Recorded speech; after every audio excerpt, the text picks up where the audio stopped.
welcome back to the morning show on Arise News. President Buhari is expressing worry over what he described as the terribly slow pace of justice administration in Nigerian courts. The president is now proposing that the judiciary should put a 12-month time limit on the hearing of criminal cases from the High Court to the Supreme Court, while all civil cases should be concluded within 15 months. Buhari says the country's justice system is in need of urgent reform and recalled the lengthy process it took the court to decide and dismiss the election petitions he filed to challenge his losses in the 2003, 2007 and 2011 presidential polls. Well, joining us from our Abuja studio to discuss this and more is public affairs analyst Tim ABIODUN. Very good morning to you. If we were to start now with... good morning. Good morning. Thank you so much for joining us. If we were to start with this delay in criminal court processes, on the one hand, you can definitely understand where the president is coming from in the interest of justice. It's always good for there to be speedy trials. If we were to look at the state of how things are now, what do you think causes the delay in criminal cases where you have people who are accused of crime, probably in remand, in prison for extended periods of time? What causes that delay as it stands now? First of all, let me allow that proposed bill that was sent by the proposal that was made by the president. If you're looking at what is causing the delay, quite a number of things are causing the delay. The judges themselves are overwhelmed with loads of cases. And in the case whereby you have a limited number of people to handle, of judges to handle cases. For instance, I think I spoke, in fact, before now, we had a discussion, a lengthy discussion with a lawyer.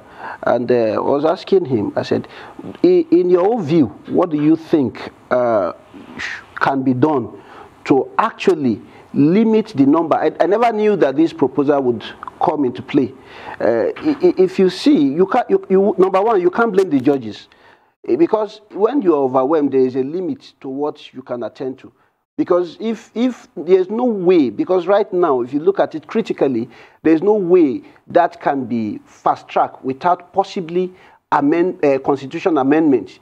For instance, if the constitutions are not amended, it's just like in the case of the tribunal cases, there are special courts to handle those cases, that handle the political tribunal cases. So can we have special courts that will handle criminal trials? The guy told me, he said, in fact, in some cases, to get a date for some appeal cases as regarding criminal matters or any case, he said sometimes it takes as long as 8 months. So if you are getting just a date for hearing of a case at the appellate court, how long will it take at the Supreme Court level? So it will just remain a wishful thinking, which is a very good proposal. But on paper, that is a very good proposal on paper. But if the constitutions are not amended in regards of this, because it's a process on its own, if you look at it from also the point of the prosecution agencies and the prosecutors, sometimes they come not well prepared. Because some of these in some of these agencies, the prosecution officers in some cases come ill prepared, not properly tidying up their own matters. You don't just rush taking someone to court without properly identifying what you are charging the person for. Or does the law itself, what laws or what laws or what instruments you use to prosecute the person? The judges also will look at things from the eye of law, and on the grounds of merit. You won't just grant frivolous judgments or grant prayers without properly looking at it from the point of law. In the case whereby you have people that are not well grounded in law, prosecuting criminals or whatsoever, what do you expect? So I think if we are going to achieve this, we have to look at the prosecuting agencies.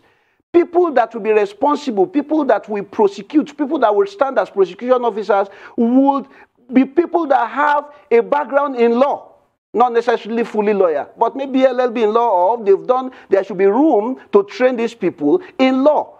They will understand the legal the legal ingredients to prosecute the criminals. Okay. But in the sense that whereby justice delayed is justice denied. Because if cases are prolonged, maybe somebody have people that have lost parties, lost persons due to some cases perpetrated by criminals. Okay, when the case is prolonged, endlessly, you don't see justice coming forward. Definitely, you'll be discouraged. Yes, definitely. I do agree with you. Justice delay is indeed justice denied.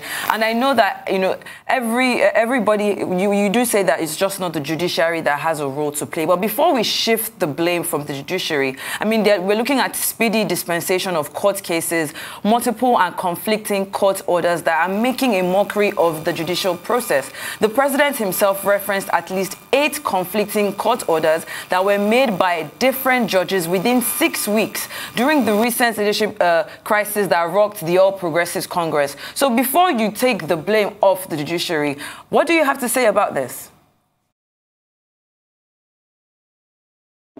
Thank you for that. I think the onion lies on the NJC. Because in some cases, when there is no discipline, if there are rules set in place, judges themselves will be careful in taking some cases of frivolous cases and granting frivolous injunctions.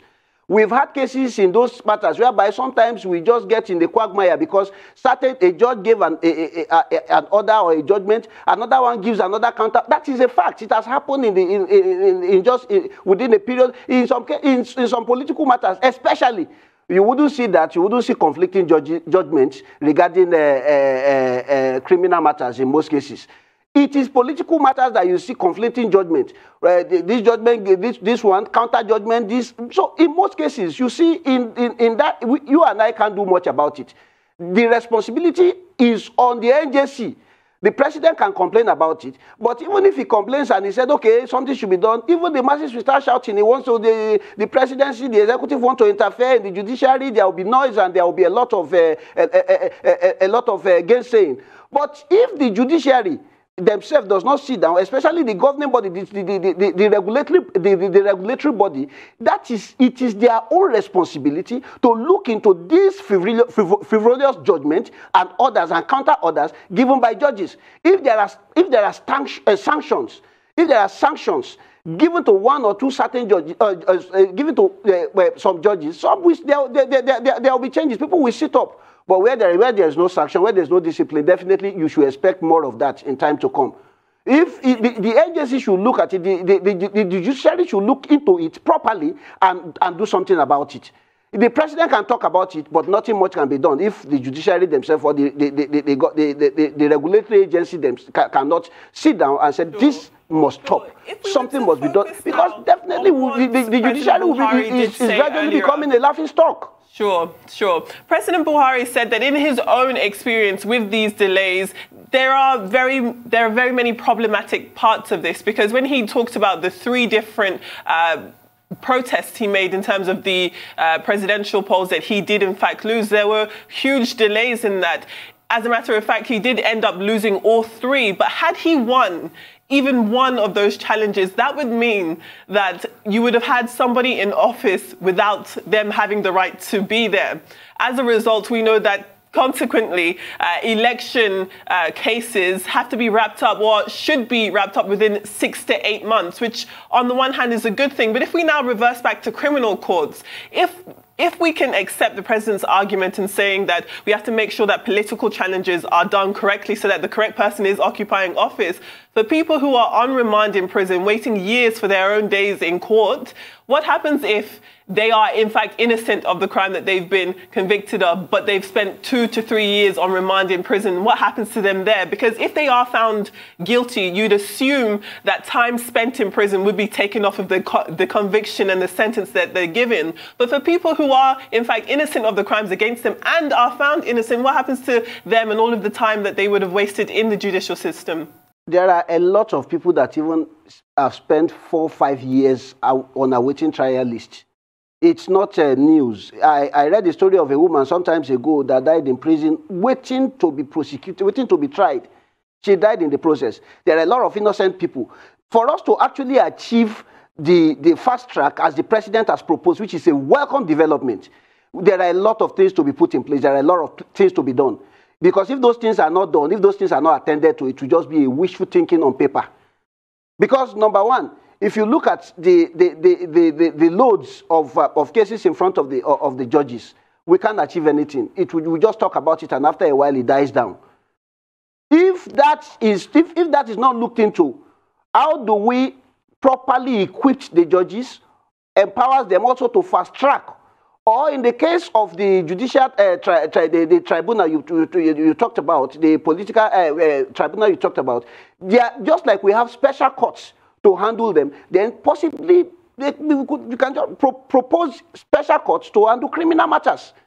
If those are done, the people that are innocent, that is awaiting trial, that eventually spend 3-4 years, you are innocent, eventually you spend 3-4 years in prison. Haven't you been subtly convicted already? Let us switch gears a little bit and now focus on what's happening in Edo State, of course, with the APC, the All Progressives Congress, that is, and the People's Democratic Party, the PDP, going head-to-head in the gubernatorial run for elections. They are, of course, expected to begin on the 19th of September. The All Progressive Congress, Edo State Chairman David Imuse, has accused Governor Godwin Obaseki and his party, the PDP, of violence to disrupt the September 19th election. At the meeting, Imuse says Governor Obaseki has unleashed on the state an army of well-armed thugs and cultists who are moving from place to place to attack innocent people with the aim of striking terror into them and scaring them away from expressing their rejection of his corrupt and purposeless administration at the polls. More concerning, it has also sparked a relentless and well-funded plot to infiltrate the Independent National Electoral Commission, where they hope to swap the will of the people freely expressed at the polling units with their own pre-written scripts and illegal ballots. It's safe to say that the September 19th elections is being fiercely contested. If we were to look at the fact that there are just over 2 million registered voters in Edo State, Tim, do you think voter turnout will be mirrored by the number of registered voters, or do you think with so much tension, so much violence, so much threatening of violence, that perhaps the voter turnout won't reflect the amount of people who are registered to vote? With the tension and with the palpable fear being created by the political parties, in election in Nigeria has always been this way, because I have to be realistic with you, it's part of the process. Even in the Senate climb, we look at, if you follow the process of the upcoming election in the US, you still see similar patterns. So that comes with electoral process. So basically, I am not surprised that is happening. There will be counterclaims and counter accusations and all that until the election comes and goes and the winner emerges. So that's part of the gimmicks. That's part of the game. Because if you don't want to, if you don't want to be punched or hit by boxing, don't just punch. Don't enter inside the boxing ring. So it's been part of the system. But basically, to curb the process, I think the security agencies have to look at some of these claims and counterclaims to possibly help reduce the tension, and you can't do without it when the election is closed with these counterclaims, and definitely it's part of the process. But what should be done is to minimize the fears and create a sense of security of lives and properties that will also assist the electorate in coming out to cast their vote for the candidates of their choice. I think it's the role of these security agencies cannot be underplayed in this because they have to create sense of confidence. They have to create an atmosphere of peace, whereby relatively the voters will be able to come out, cast their votes, and eventually that will bring up a credible process, electionary process. In the sense that maybe what is happening in Edo State, maybe because of the area, and before now you've heard about this. We are accused this of blowing up dynamites and all that, and you know one thing. If power play is not something you just come in and walk in, and no, power is never served a la carte.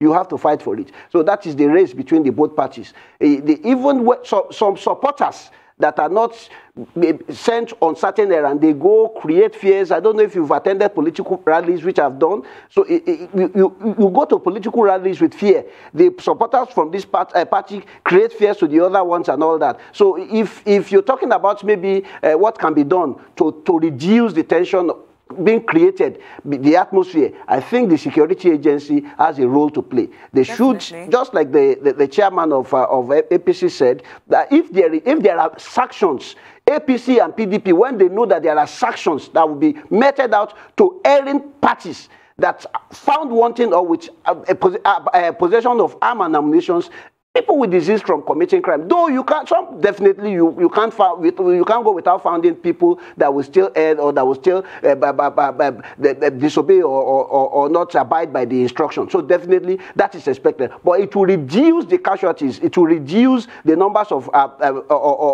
criminal activities. I think that will go a long way to create a saner environment, and that will help the electoral process. I mean, I do agree with you. Like you said, the presence of security cannot be underplayed. So in line with the directive issued by the Inspector General of Police, Mohammed Adamu, for a nationwide clampdown on the proliferation of prohibited firearms, the Edo State Police Command has begun mopping up illegal firearms ahead of this September 19 governorship election in the state. All police officers are to immediately put in place measures to identify, disarm, arrest, and prosecute any person or group of persons in possession of firearms prohibited by law. Do you think this would help, or they are barely scratching the surface? Let me tell you, I think this would help. But in the long run, politicians should be cautioned by the use of their language. Because when you start when you start making statements of hell will be let loose, things will happen, you empower your followers, you empower them to go ahead and take up not just arms and ammunition, to go ahead and create any fracas. When politicians have a role to play, leaders have a role to play strongly in this matter. You have to caution your followers. You have to caution the foot soldiers, because in every political parties we have foot soldiers. People who stand at the forefront to defend in case if there are any fear or apprehension being created from the opposite party, because you can also we can't pretend that does not happen. So if the leaders of the political parties, of the various political parties, are cautioned by the use of their language, or they are prosecuted, or they are held responsible for whatever happened, because as a result of some of these statements from the political leaders, the foot soldiers or the followers are empowered to go ahead and commit 1 or 2, 3 things, because they believe that we have backers, we have people that are empowering us. So in that case, if I have people backing me in some, I will go ahead to just, if I do not have conscience, or if I do not have restrictions, I'll go ahead in committing whatever thing I feel like committing. So if the political leaders are cautioned, if there is a meeting, a peace deal or whatever is made, to caution these leaders they should disembark from making statements enough to cause tension or to cause fracas in the state. That will go a long way, because if you mop up the firearm, they can't completely mop up all these things, because they are in the hands of the wrong people already. But if the leaders are spoken to, if they are cautioned and they know that there is a penalty to be paid for the statement they made, either before the election or after the election, trust me, you will see that will go a long way to curb whatever crisis of violence that might erupt before or after the election. That is very, very vital. Without doing that, we are just trying to do a window dressing process, which will never help, and it can never change anything. Because at the end of the day, if I tell my followers, if they bring fire, fire them. Because possibly you do not believe in that shows that as a leader or whatever, you do not believe in the electoral process. Then why are you running for the election if you don't believe in the process? Anyway, there are more to be said about that. We don't want to go into that. But I think in addressing this matter, the leaders should be held accountable for their statement, and they should also know that whatever you say before or after election, you'll be held responsible and you'll be prosecuted for whatever violence erupts in your own locality, in your own area, or the state at large. That will help is going to do a lot more better than what is than what is obtainable right now. Fantastic. I think that's a great way for us to end this great chat. Thank you so much, Dr. Tim AYOOLA ABIODUN. Thank you very much for your time with us this morning.